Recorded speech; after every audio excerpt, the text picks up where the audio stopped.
Well, welcome everybody to another webinar. I am really loving these webinars every month. I really look forward to them, and I appreciate everyone who has been joining us. I'm really excited about this one in particular because it is a topic that I love to talk about, but also it's really timely.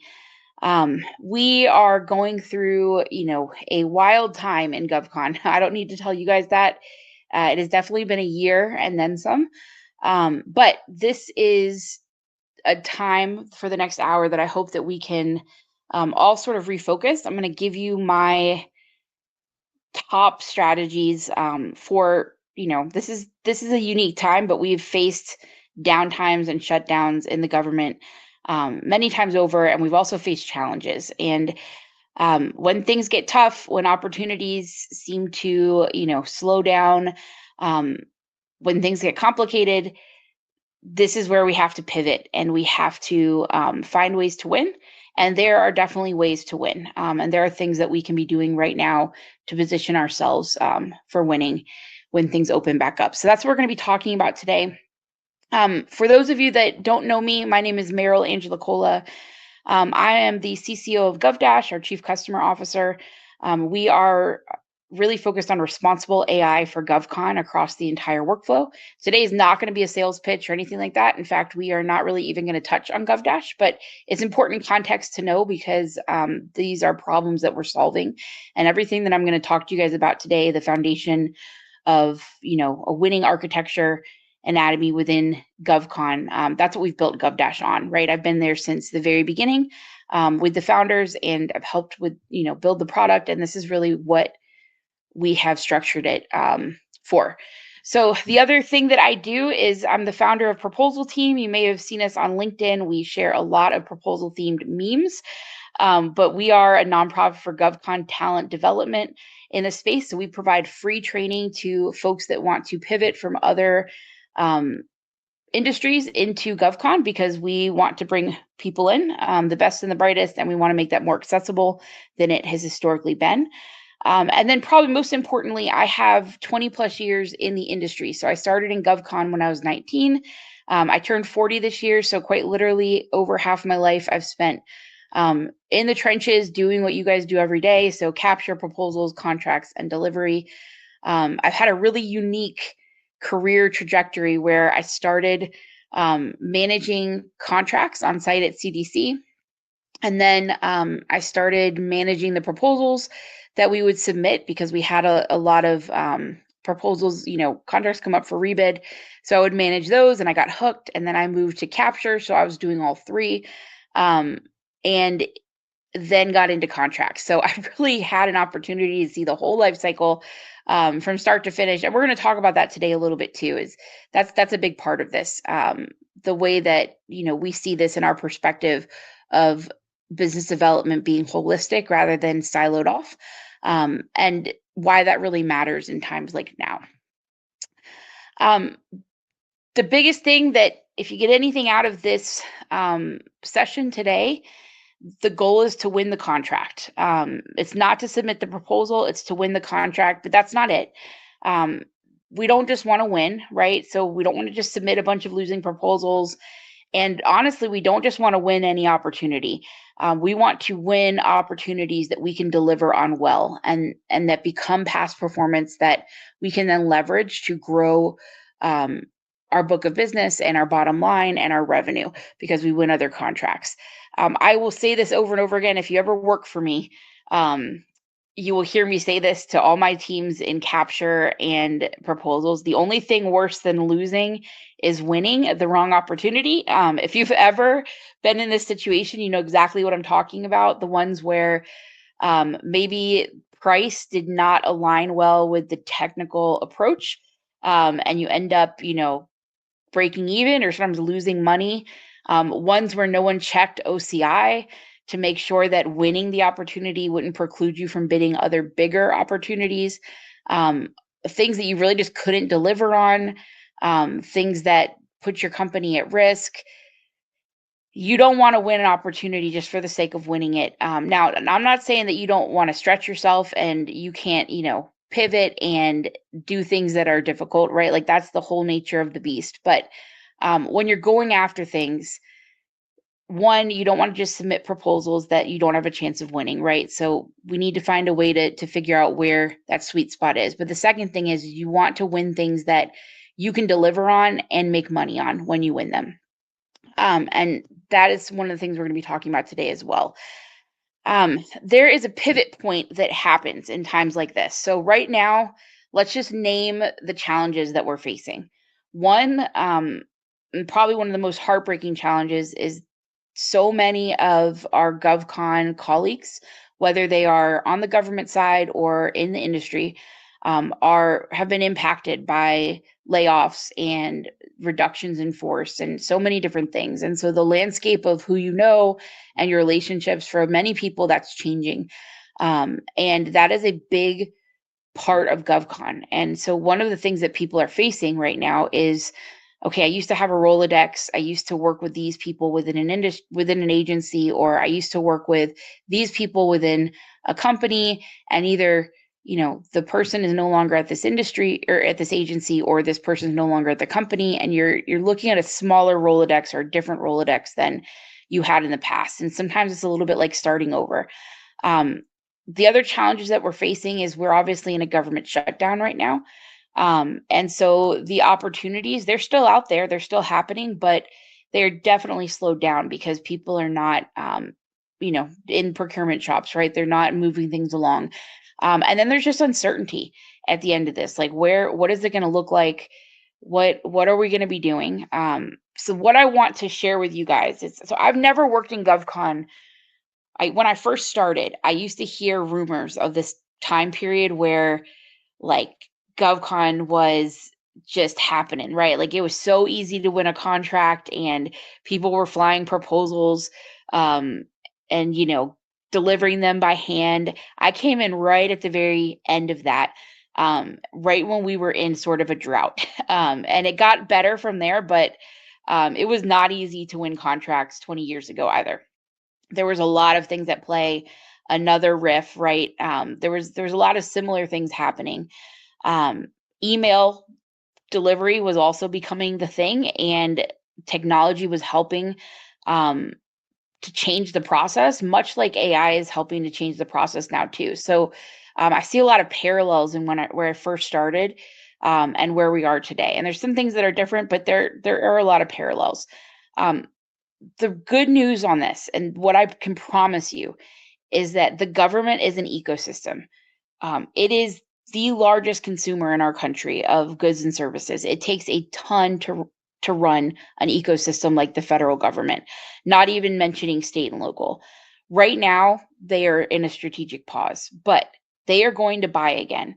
The industry is critical to that. The federal government has never been able to do this 100% on its own. This is not something that's going to magically happen. And so things may look different, right? We're going to see changes. We have seen changes. But the bottom line is that the government needs goods and services to operate, and they need industry to partner with in order to procure those goods and services. So our goal with this time right now is, one, don't lose hope, don't lose faith, because things are going to open up again. The goal is to make sure that we are positioned well when things inevitably open back up. This time period right now is an opportunity to position your company and yourselves better than you were before, right? And to emerge out of this with a better foundation, better strategy, a better trajectory, and a clearer path forward. And again, this is what we're going to talk about today. Very important here, though. So I 100% realize that, again, this is a different world, right? Like we are in unprecedented times, and so it's going to require us to pivot. And I work with folks that are changing careers, right? And my biggest thing that I say to them is, no one's ever starting over from scratch, right? Unless you've never worked a day in your life, and even then, you have skills and experience. And it's the same thing with GovCon companies. Even if you lost a contract, or some of the people that you worked with are no longer at an agency, or the opportunities you thought were going to come out this year are not there. You're not starting over. You have incredible past performance and capabilities that are yours, and nobody can take those away from you, even if they look different moving forward. And this is your pivot point. Changing direction or strategy while keeping one important thing steady or unchanging, that's the definition of a pivot. And your pivot point is your capabilities and past performance.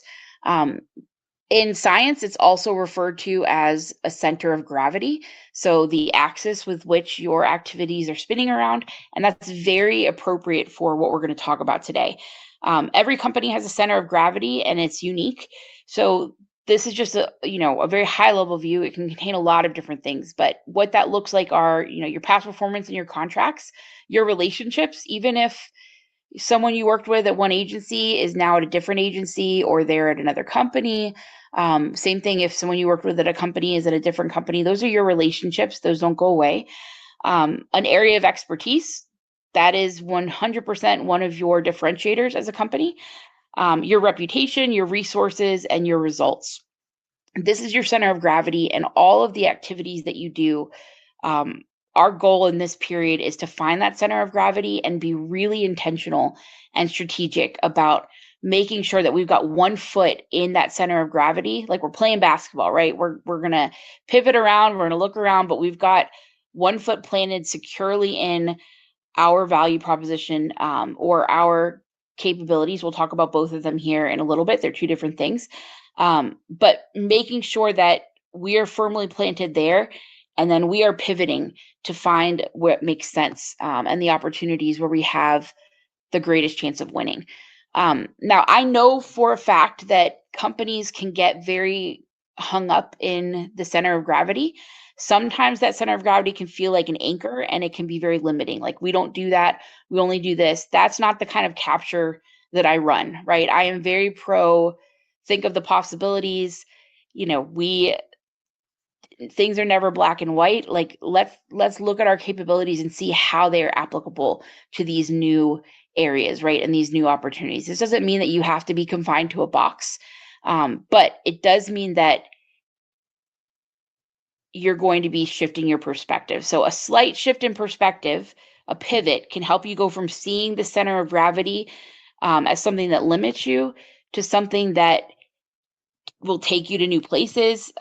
It's going, there's a lot within your orbit. It's not a small box. It's a large area of things that make sense with your center of gravity and your capabilities.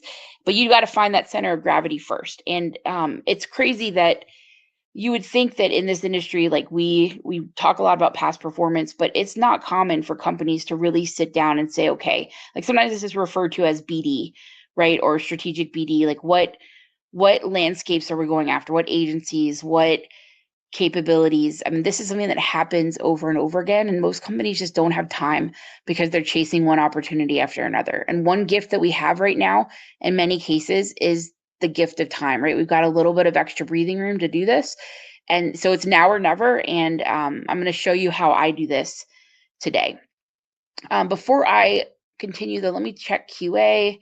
Doesn't look like we have any questions. I did want to mention, so put your questions in our, the chat box. So when you're, chatting, we've got our PROTeam in the box here helping. And so they are going to put your questions, not only are going to help answer them, but they're going to put your questions and consolidate them for me. And I'm going to pause throughout this and answer a few of them.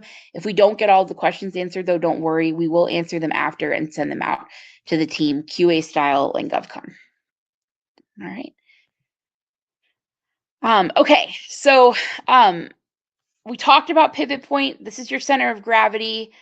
What this becomes is your guide, and this is your past performance and your capabilities. Remember, your resources, your contracts, your area of expertise, your relationships, your results, all of those things are critical. And they equal your pivot point, your center of gravity. They also become your guide. And this is where we move into the North Star, right? Like, where, as a company, where are you going?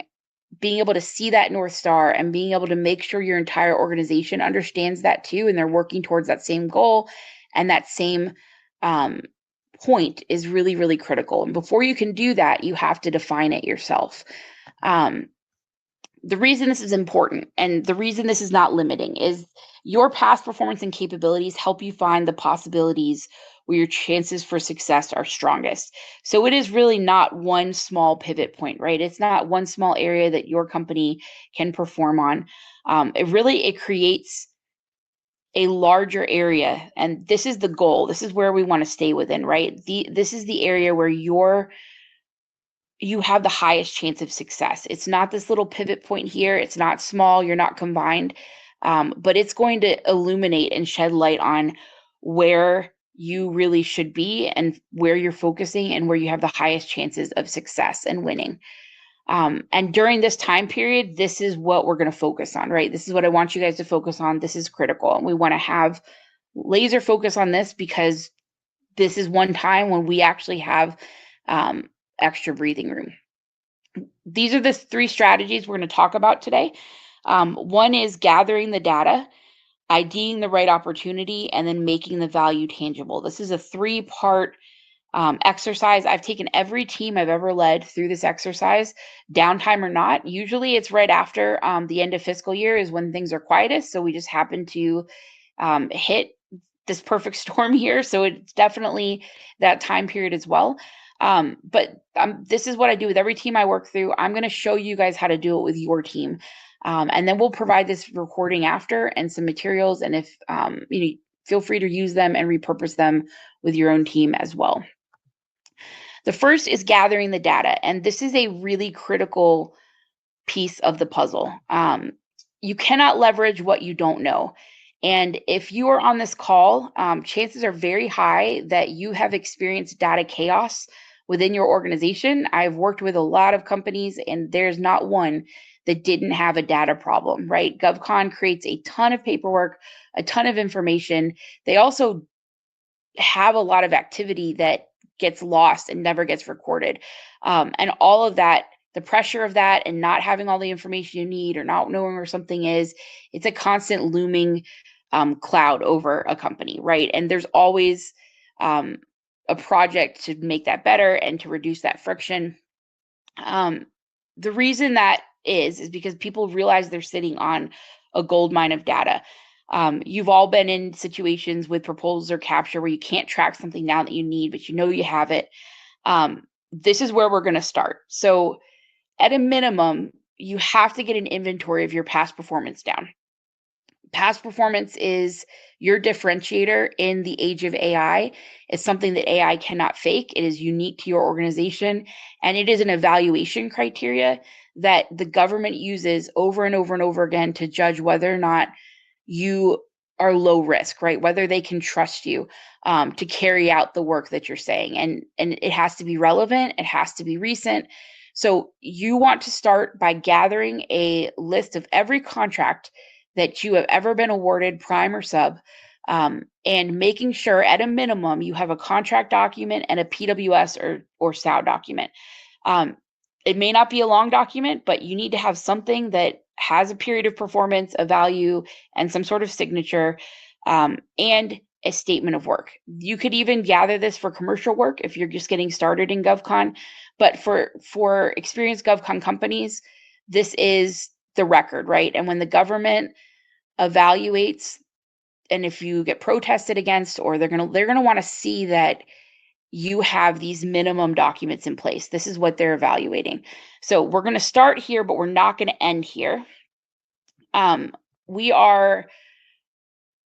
we get this documentation and this inventory, we've got a contract and PWS document for every single contract. Now, this is where the real work begins. And this is one of the most valuable things you can do during this time. We're going to go and find everything we can find. We're going to uncover any stone, overturn any stone that we can find. Look for deliverables, status reports, metrics, CPARs, employee interviews, kudos from customers, any outcomes or metrics that we can document, resumes. This is going to look different for every company. You know your contracts best. And so sit down with your delivery people and say, like, what are the artifacts that we can gather about our contracts? Because we all know that the PWS is only a a fraction of the story, right? And this is where we need to start, and we need to be able to justify everything we're doing in the scope. But it's not where we don't just base our proposals off of PWS documents. We don't just base our RFIs off of PWS documents. We want to humanize that piece of the puzzle, right? And so we have to gather that. And that's not something that the government is going to write into a contract. These are things that happen as a result of performing on the contract. And so this is where your delivery folks come in, and the folks that are closest to the work, you got to get them in the trench. You got to get in the trenches with them and really understand the work that you've done, and then document it and collect it. And these things need to go into your inventory of past performance. The more information you have, the bigger this area, right? This illuminated area of where you have the highest chances for success is going to be. The smaller this pivot point, right? When you just have your contract in PWS, that's a very small pivot point.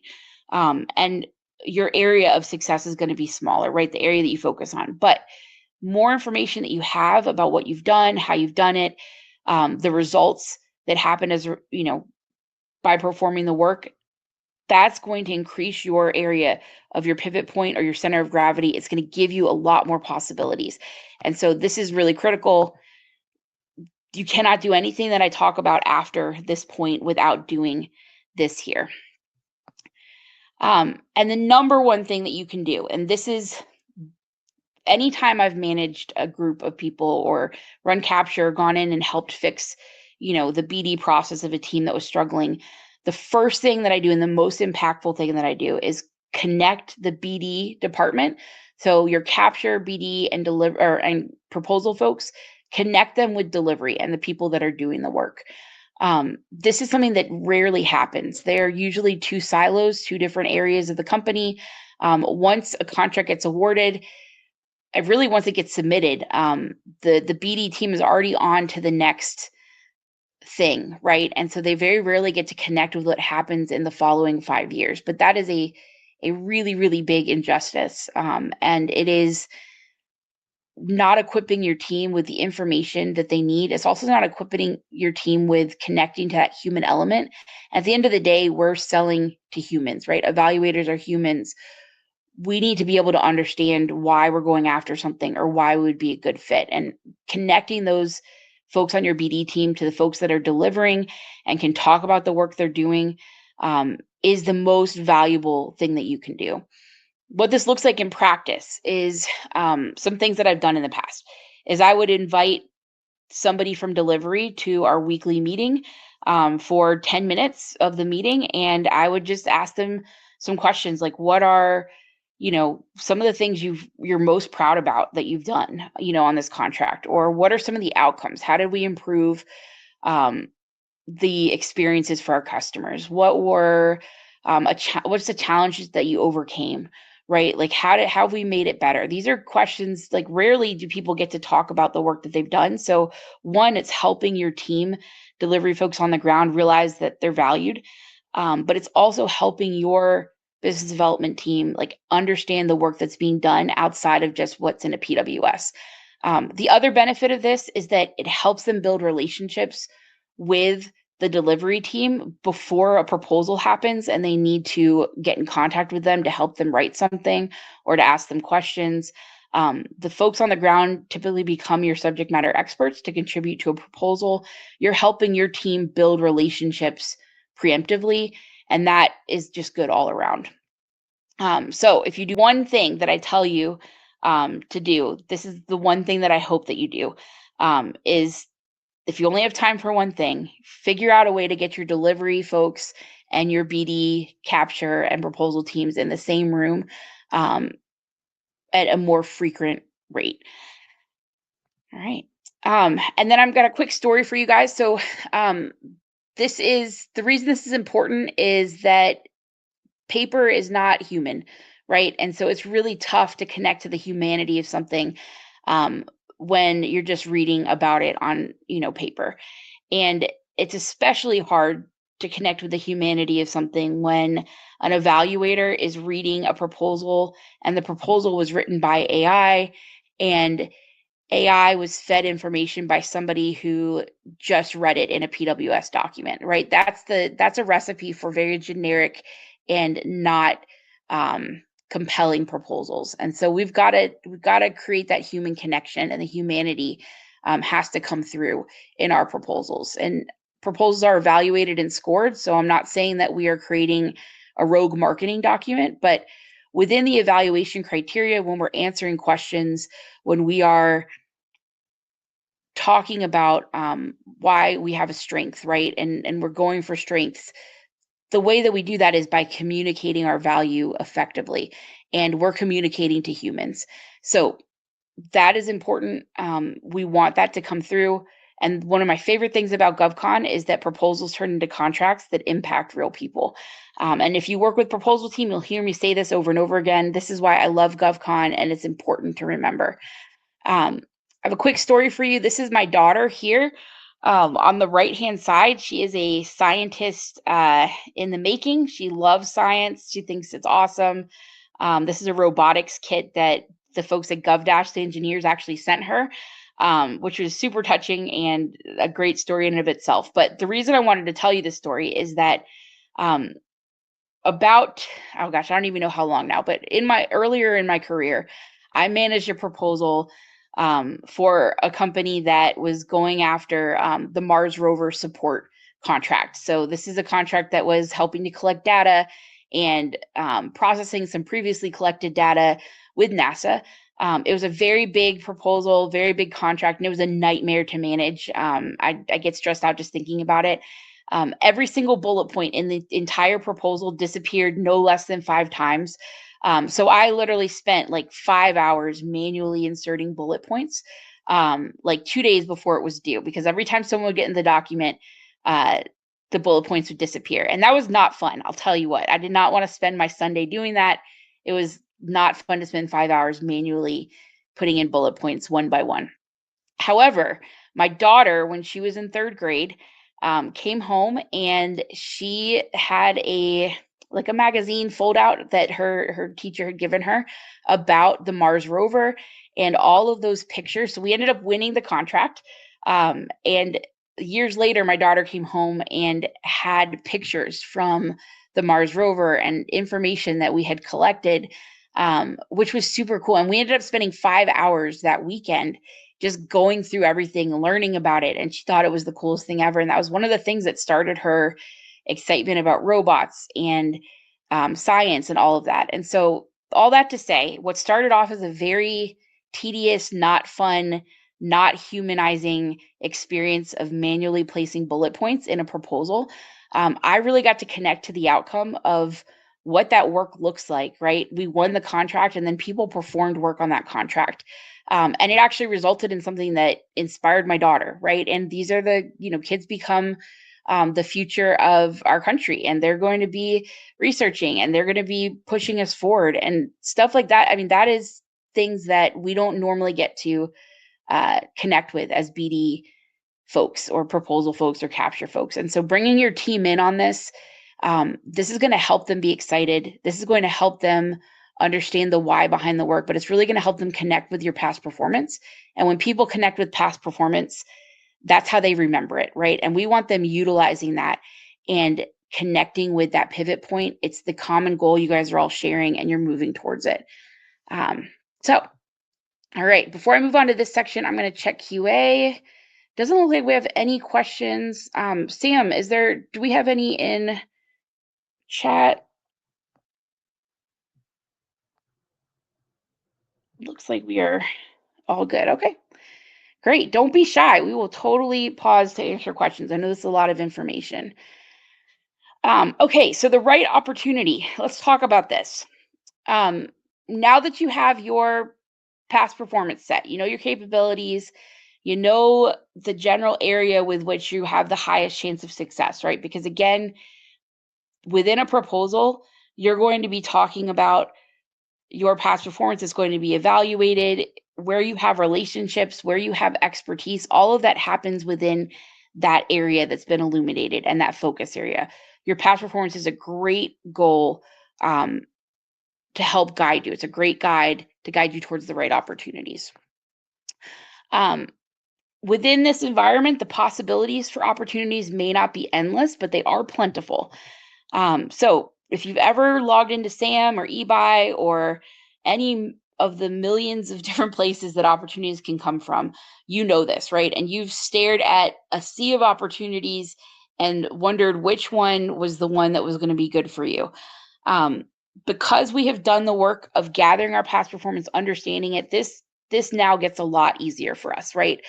Um, so this is my tried and true way of assessing an opportunity and really guiding my team to picking the right opportunities.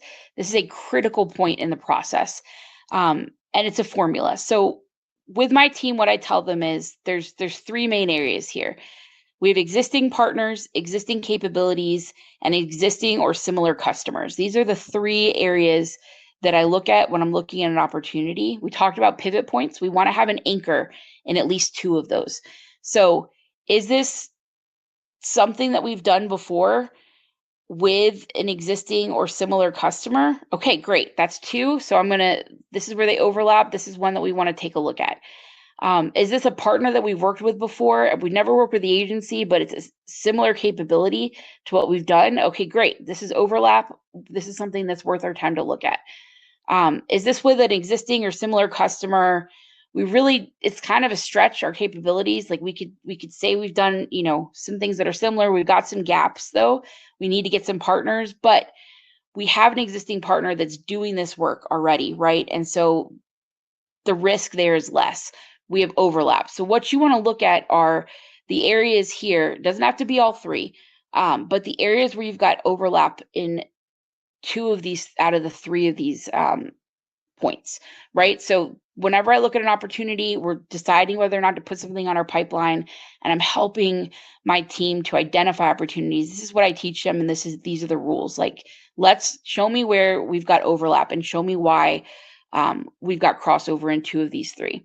Now, this middle point here, where it's with an existing partner, existing capabilities, existing and similar customers, this is a sweet spot. Does not happen often, but you definitely want to find those. And these are also your recompetes, right? And so that's why they're so important. And you have to look at your recompetes as competitive, especially in this day and age. Don't take anything for granted. So that's where these 3 out of 3 opportunities come in. But 2 out of 3 is great, and we can work with that. And if you can make a case for your capabilities and it's with a similar partner. So, for example, I managed a lot of contracts at the CDC. And this is my personal story. So, I first started out, like I said, managing scientific contracts at the CDC, like epidemiology. That I was young. It was my first job that I had. I lived in Colorado, and I was the only Colorado employee. So that's where a lot of our CDC contracts were. I was walking the halls, getting to know these, microbiologists that were studying the life cycle of a tick and mosquito-borne illnesses, and I did really badly in high school biology. I'll just say that. So I was not an expert by any means, but they were super passionate about it. I got to know them, so I got to understand our past performance. Later on, when a couple of years later, I was still managing those contracts, and they asked me to start doing capture, and they wanted to get into NIH. And I found an opportunity within NIH that was for similar services. It had other services underneath it. It was a very large contract. It was like $11 billion at the time. It's since been split apart, but it was for all their support services. It was not the exact customer. It was, a similar customer, but it was for existing capabilities. We didn't have a partner that worked there or did this work. It was a totally new company that we wanted to partner with. But because we had really great alignment in what we were doing for a similar agency, that gave us the leverage we needed to talk to the prime. And I'm going to tell you guys about that here in just a minute. I'll give you more information on that, but keep that in mind and tuck that away for next time. That's one example of how that can work. But start thinking about your past performance and what an opportunity that falls into each of these categories would look like for you. And again, we love it when this happens in the middle. It doesn't happen often, so don't get locked into just this sweet spot. This is again how pivot points can, become anchors or limiting. So don't limit yourself to just these. Look for them, but really look here in these crossover areas. The reason this is important is because choosing well is the only path to winning well. And we talked before about the only thing worse than losing is winning the wrong opportunity. If you do not choose well and you skip this step and you don't evaluate opportunities against what your pivot point is or your center of gravity, you're going to get lost in space. You are no longer tethered, and you can make some really bad decisions. You either go after the wrong opportunities, waste money and time, and lose, or you actually win them and you lose money, or you can't deliver, and it impacts your, opportunities moving forward. So very important that you select well and you teach your teams how to select well and you give them the information to do that. Because again, the possibilities may not be endless, but they're plentiful. There's a lot of wrong opportunities out there for your organization. You've got to figure out the way to find the ones that are within your sweet spot that give you the highest chance of success. One of the ways to do this, so prime opportunities right now may be a little slower because we're in a shutdown and the nature of where we're at. However, there are still existing contracts out there that are very critical to the government, especially if you are a small business. One of my favorite ways to do this is when I'm looking at contracts, I'm not just looking at what's going to come out for recompete in the near future. I'm looking at contracts that have already been awarded to large companies. I want to look at their PWS documents because they've already been competed and they're currently in performance. That information is out there. And so now I want to look at it and I want to assess it against my capabilities. And I want to see, like, do I have a lot of really strong capabilities here? Do I have a lot of alignment? Do I have a similar customer? Whatever that may be, is this a partner I've worked with in the past? Look at all their contracts, approach them and say, hey, listen, I looked at this specific contract. This is what we have to offer. This is where we've done this work in the past. And these are the results that we got. And I think we can really help you. That is something that you can do even if the government is shut down. Contracts that are already within their period of performance, companies all the time need replacement small businesses. Small businesses may get too large, right? Or they realize that they don't have great options in a particular area, especially if you have a socioeconomic set aside. Look at full and open contracts that have already been awarded. Don't limit yourself to just what you can prime. Especially ones that have already within their period of performance. Not only can you have an opportunity to get on during the period of performance, but if you do that and you build relationships now, when they come up for recompete, then you have an in, right? And you've got a trajectory or a path forward with this company in a relationship. So I told you guys the story about, how I saw that opportunity in NIH. My boss at the time told me I was crazy and not to waste time on it, but I was like, I know I'm crazy, but I'm also really competitive and I know that we can do this work. So because I understood our past performance, I made a list of 100 people, Kelly Government Services, because that was the prime at the time. We didn't know them. And I just started calling them. Now, this day and age, you could probably use LinkedIn, but like don't underestimate the power of a phone call. I started calling down the list until I got someone that would actually talk to me. I got a lot of no's and a lot of people hanging up on me. So I understand that's not easy. But I had our selling points ready, right? And we're going to talk about this as our last point. I had our value proposition ready. I knew that we had done this work well because I had access to the data about our past performance and our metrics and the outcomes and all of that. And so I could articulate why we would be a great partner and why we had alignment. And I'd picked the opportunity well because it was something within our sweet spot. And when I got them on the phone, they were very nice, first of all. So shout out to Pete. He gave me a chance 20 years ago, and I will never forget that. But he actually brought us in and we got to talk to him and they added us to their team. That became one of our largest contracts. And my boss at the time had told me, not to do it. He actually ended up starting a company and becoming a supplier on that contract as well. So things like that can have a really big impact on your business. And this again was a long time ago, right? So this is when things were slow back then as well. We were many shutdowns, right, were happening. It was the norm. We had a very long shutdown that sent everybody home. Similar things were happening back then. There are still opportunities out there. And I tell you this story, this is one story where I happened to do it the right way. Before that, there are many stories where I did it the wrong way. And where I just found something off the street and like, yes, I think we can do this. And you submit a proposal. There's a lot of temptation to do that. But if you do it the right way and you get all the data that you need to get, you pick the right opportunity based on that data and that analysis, your chances of winning, right? You're already setting yourself up for success because you're within your sweet spot and you know you can tell a good story and you got the data to back it up. All right. And then the other side here is RFIs. So even when RFPs are not being released or things are slower, you don't have to wait for the government to request an RFI before you send one over.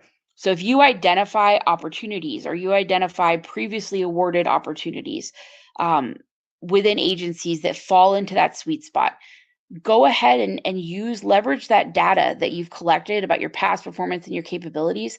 That is your superpower now. So use that and use technology and AI and write RFIs, even if they're not being asked for. Send out those, call them white papers if you want, but give that information to customers before they ask for it, because that's your opportunity to influence, right? And they are much more likely to speak to you when they are not assessing RFIs or it's not, seen as like an open procurement. This is an issue in GovCon, right? Like they should be able to talk to you during the RFI period.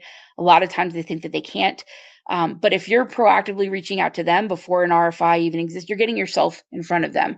Give them a reason to talk to you. Say, hey, this is our expertise. We notice you guys are doing a lot of work in this area. I'd love to just talk to you about it and offer you, just ask you a couple questions and see if there's any way that, our subject matter expertise can help. Just have a conversation. Contracting officers, in my experience, are much more likely to talk to you in that situation than they are during an active RFI, and especially during an active RFP. All right, this is our final piece. I'm going to look at QA. All right, we've got some questions. Jared. So hi, Jared. Nice to see you again.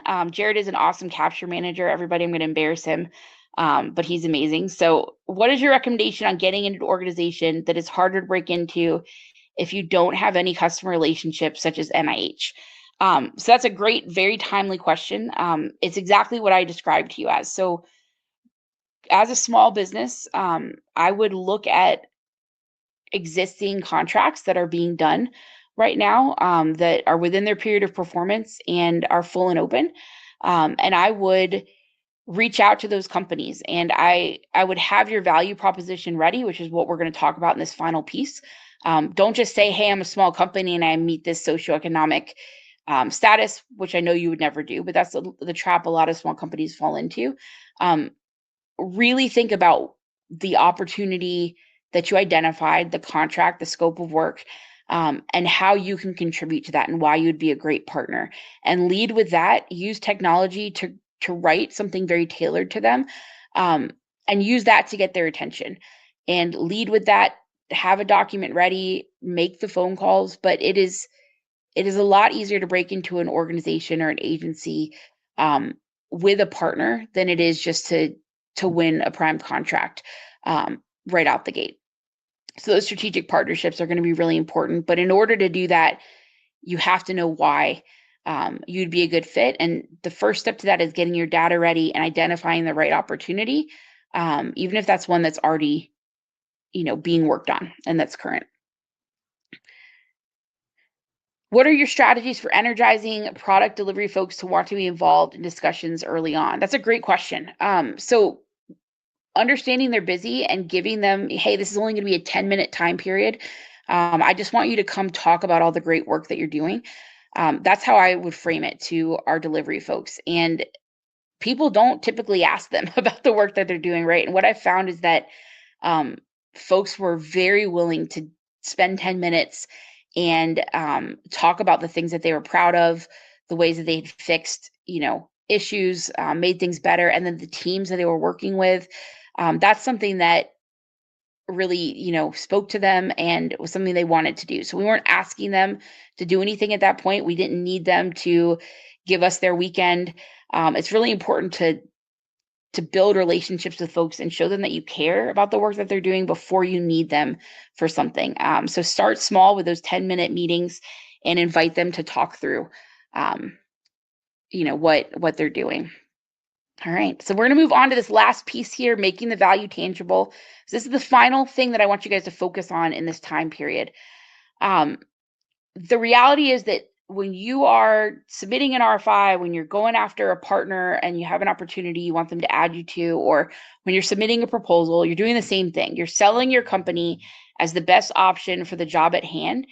Before you can do this, though, to them, you have to first sell it to yourself. So if you can't articulate and your team can't articulate why you are the best option for the job at hand before you start writing or before you start talking to somebody, then no one else is going to see it either. And this seems like common sense, but you would be amazed at how many companies skip the solution part, right? Where they create a solution, they are able to articulate how they're going to solve the problem that the customer has. They can't even identify what the problem is. So before you ever submit any proposal or talk to anybody, your litmus test is to ask yourself and your team, okay, what is the problem that they have, and articulate to me how we're going to solve it. If nobody can do that, then you're not going to write a winning proposal. You might get lucky and win, but it's not one that you're going to win intentionally. So that is the exercise that has to happen. This is how you solution. This is how you create proposals that are not just generic, right? And they're really going to talk to the customer. The biggest thing to realize here is that your past performance and capabilities are not tangible value. That's not the same thing as a solution. Your past performance and capabilities help you find the possibilities where tangible value is the strongest. And that's great. So they help you find the opportunities where you're going to be able to have tangible value. But they are not the tangible value itself. You can't just say, hey, we're an 8A company and we've done this work before. That's not going to cut it this day and age. I worked for large companies, had smaller companies coming to me. And the ones that led with that, there were so many of them. But the ones that actually took time to look at the opportunity and articulate why they were the best fit were the ones that really got through to us. So the way to do this is first identifying the problem. So what problem will this solve, or will our role in their procurement or giving us, this contract, what will we solve? How does your value solve it, right? What you bring to the table? Is it that you can find the best epidemiologist because you have a team of 25 of them already and you're tapped into the local university, and let me show you, these are where all of their folks came from, and this is the great work that they've done, and blah blah blah, like these are our retention rates. That could be one, as a small business, that could be one avenue. Or is it, we implemented these technology systems and we reduced downtime by X% and saved them X amount of money? You can't articulate that without the data that we did in step one. And you won't find opportunities where this is applicable, where you have a great story to tell, without identifying the right opportunities that align with that data. By doing the first two steps, you're setting yourself up for being able to answer these questions well, because you have past performance and capabilities that align with this, and expertise. So again, identify the problem. What problem will you be solving? How are we going to solve the problem? Why is that the right choice? So that's your feature, problem, solution, feature. Why do they want you to solve their problem this way? What's the benefit of that? And the benefit is, how will their lives improve? So problem, solution, feature, benefit. These are the four things that you want to be able to articulate about an opportunity before you start writing, before you talk to a single person or write a capability statement or an RFI. This is a litmus test. So when you bring your teams on, one, you are giving them access to your data and your past performance and capabilities.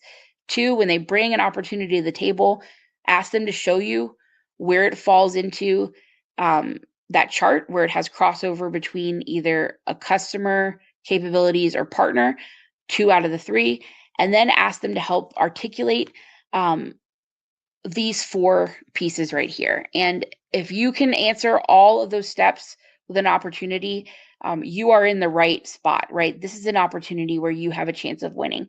And then you can validate this with the customer. Before anyone else can see it, though, so before any of your writers can write to it, before you can sell it to another person, you have to be able to see it, and you have to make this tangible for your team to be able to see. So it's not enough for one person to be able to articulate it.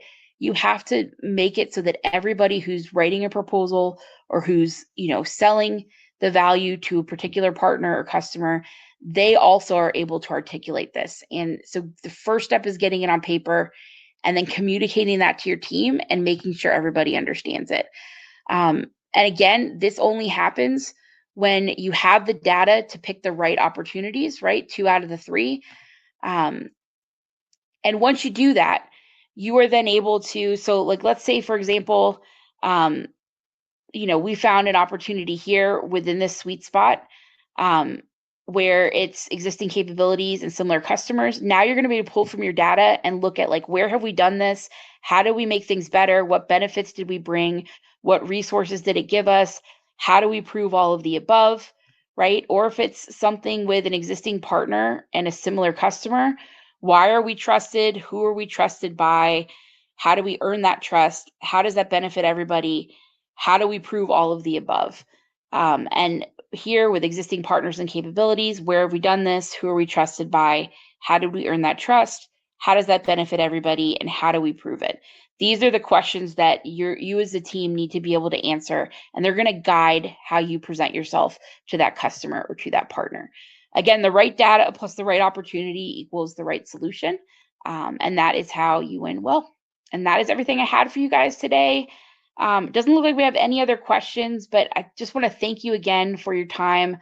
Again, if you want to see GovDash and how we build this approach into everything we do, it is genuinely built into everything we do. So we have a past performance inventory. That's your first step, and it feeds and informs every other part of the process. Let us know, reach out. But also, if you're struggling during this time, if you got general questions about how to pivot, I'm an open book. I love proposals and GovCon, and I miss, being in the trenches. So send me a message on LinkedIn, and I'm happy to just, give you some advice. We all got to stick together during this time. So thank you, everybody. I appreciate it.